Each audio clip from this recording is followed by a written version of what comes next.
धन्यवाद सभापती महोदय.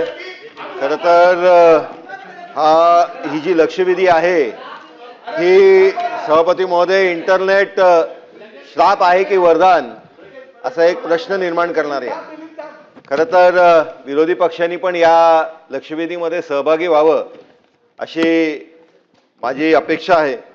कारण अतिशय संवेदनशील असा हा विषय समाजाचा आज उभा राहिलेला आहे. सभापती महोदय, पुणे जुलै 2024 15 वर्षाच्या लहान मुलाने आत्महत्या केली आणि सभापती महोदय सुसाईड नोट लिहिली. त्या सुसाईड नोट मध्ये लिहिलं काय तर लॉग आउट.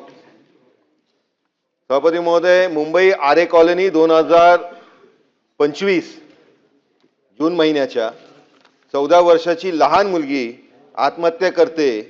कारण काय? आई वडील मोबाईलवर गेम खेळून देत नाही. संभाजीनगर मे 2023 एक युवक आत्महत्या करतो. त्याचं कारण काय?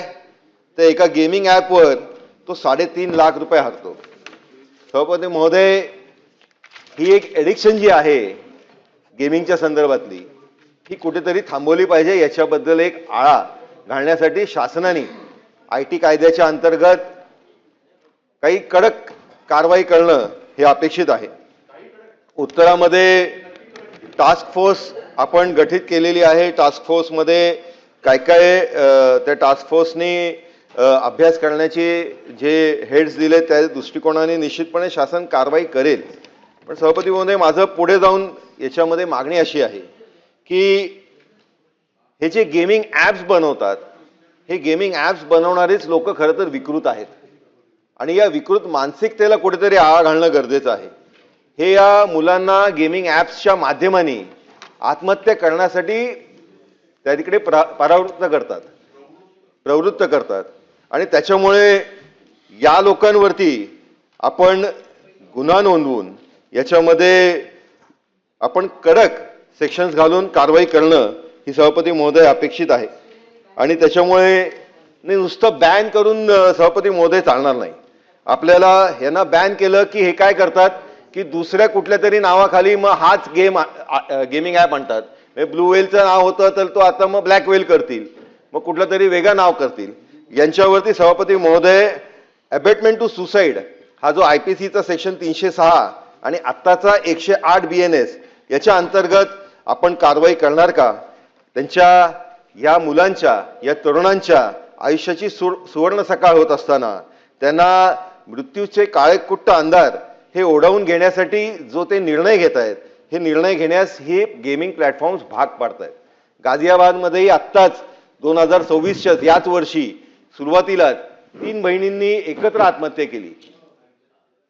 का? तर ते कोरियन जो गेमिंग ॲप आहे त्या गेमिंग ॲपच्या याच्यामध्ये जाऊन त्याने एक टास्क दिली होती. त्या टास्कमध्ये हे लोक पुढे जाऊन 3ही बहिणींनी एकत्र उडी मारली. सभापती महोदय, त्या कुटुंबावर काय घडतं? आज अख्खं कुटुंब शोकाकुल परिस्थितीमध्ये असतं. समाज, त्यांच्या आजूबाजूला असणारे सगळे नातेवाईक हे अतिशय भयानक परिस्थितीमध्ये त्या तिकडे त्यांची मानसिकता तयार होते आणि त्याच्यामुळे या विषयाला अतिशय गंभीर पद्धतीमध्ये शासनाने निर्णय घेत असताना माझी स्पेसिफिक मागणी सभापती महोदय सभागृहाच्या माध्यमाने हीच आहे की हे जे गेमिंग ॲप बनवतात त्यांच्यावरती 108 जो नवीन BNS ॲक्ट आहे याच्या अंतर्गत आपण कारवाई करणार का? आणि याच्यामध्ये या सगळ्या याच्यामध्ये जी टास्क फोर्स आहे त्या टास्क फोर्सचा जो रिपोर्ट आहे तो रिपोर्ट आपण विहित कालावधीमध्ये असं म्हटलेलं आहे तर याला एक स्पेसिफिक पिरियड आपण या सभागृहामध्ये याच अधिवेशन काळामध्ये तो रिपोर्ट सादर करणार का? असे माझे 2 स्पेसिफिक प्रश्न आहेत सभापती महोदय. मंत्री महोदय.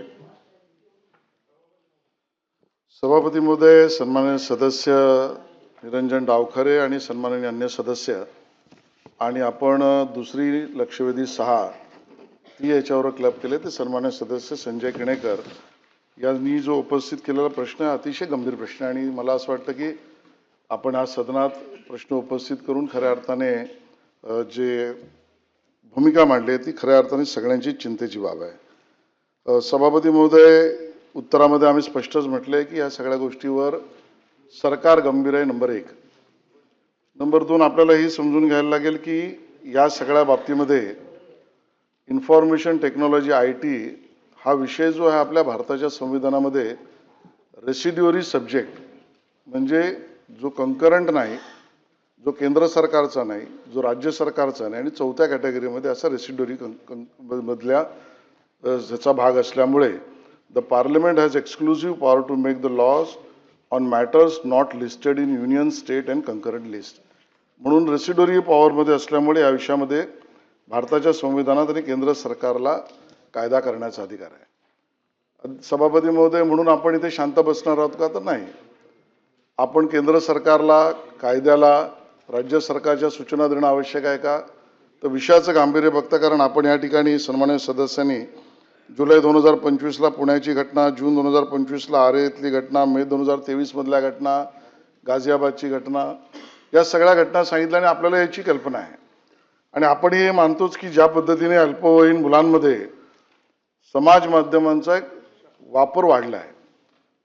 सभापती महोदय, आपल्याला समजून घ्यायला लागेल की दोन पैलू आहेत त्याचे. एक समाज माध्यम म्हणजे ऑन स्क्रीन वेळ जाणं आणि दुसरं जो मुद्दा उपस्थित केलाय तो गेमिंग.